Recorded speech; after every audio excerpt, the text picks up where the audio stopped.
সুপ্রিয় দর্শক মণ্ডলী, আসসালামু আলাইকুম। টপ নিউজ 24 এর এখনকার সংবাদে স্বাগতম। শুরুতে জানিয়ে দিচ্ছি আজকের বিশেষ সংবাদ। আবু সাঈদ হত্যা মামলার বিচার কার্য শুরু করেছে আন্তর্জাতিক অপরাধ ট্রাইব্যুনাল। মানবতা বিরোধী ছাত্র আন্দোলনের রংপুরের বেগম রোকেয়া বিশ্ববিদ্যালয়ের শিক্ষার্থী আবু সাঈদ হত্যা মামলার আসামিদের বিরুদ্ধে মানবতা বিরোধী অপরাধে অভিযোগ গঠনের আদেশ দিয়েছে আন্তর্জাতিক অপরাধ ট্রাইব্যুনাল। বিচারপতি নজরুল ইসলাম চৌধুরীর নেতৃত্বে 3 সদস্যের আন্তর্জাতিক অপরাধ ট্রাইব্যুনাল গত বুধবার এই আদেশের মধ্য দিয়ে মামলাটির বিচার কাজ শুরু করে। 30 জুলাই প্রসিকিউশনের পক্ষ থেকে চিফ প্রসিকিউটর মোহাম্মদ তাজুল ইসলাম এই মামলার অভিযোগ গঠনের আর্জি পেশ করে শুনানি পেশ করেন। অন্যদিকে এই মামলায় যাদের বিরুদ্ধে আনুষ্ঠানিকভাবে অভিযোগ আনা হয়েছে তাদের মধ্যে গ্রেপ্তারকৃত 6 জন আজ ট্রাইব্যুনালে উপস্থিত ছিলেন।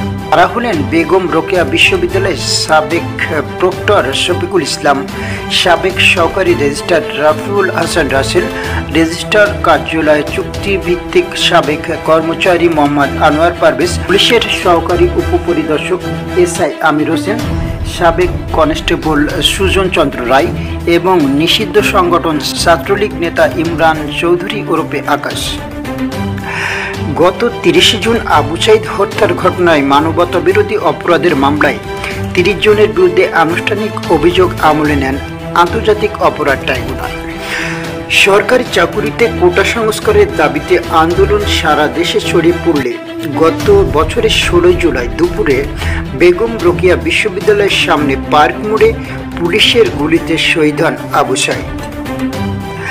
25 বছর বয়সী আবু সাঈদ বিশ্ববিদ্যালয়ের ইংরেজি বিভাগের 12তম ব্যাচের শিক্ষার্থী ছিলেন।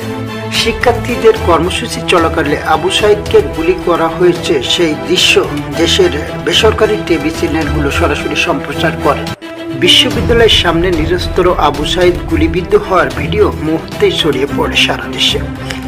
এতে সারা দেশে তীব্র প্রতিক্রিয়া দেখা যায় এবং ছাত্র জনতা প্রতিবাদে ক্ষুব্ধ হয়ে ওঠে এবং এই আন্দোলনে জনসম্পৃক্ততা ব্যাপকভাবে বৃদ্ধি পায়। সংস্কার আন্দোলন ছড়িয়ে পড়ে সমগ্র দেশে এবং সেই আন্দোলনের ধারাবাহিকতায় হাসিনা পদত্যাগের এক দফা দাবিতে ছাত্র জনতার অভ্যুত্থানের মুখে গত বছরের 5ই আগস্ট প্রধানমন্ত্রী শেখ হাসিনা পদত্যাগ করে ভারতে পালিয়ে যান। জুলাই ও আগস্টে ছাত্র জনতার আন্দোলনকে দমন করতে আওয়ামী লীগ সরকার দলীয় ক্যাডার, অনুগত প্রশাসন সহ আইন শৃঙ্খলা বাহিনীর একটি অংশ গণহত্যা ও মানবতা বিরোধী অপরাধ সংগঠিত করেছে। এমন অভিযোগে একের পর এক জমা পড়ে আন্তর্জাতিক অপরাধ ট্রাইব্যুনালে।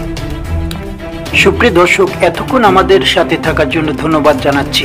এই ভিডিও সম্পর্কে আপনার গুরুত্বপূর্ণ মতামত আমাদের কমেন্ট সেকশনে জানিয়ে যান। আর ভিডিওটি ভালো লাগলে অবশ্যই ভিডিওতে একটি লাইক দিতে ভুলবেন না। আর নিয়মিত আমাদের চ্যানেলের ভিডিওগুলো দেখতে অবশ্যই আমাদের চ্যানেলটি সাবস্ক্রাইব করে সাথে থাকবেন। ধন্যবাদ।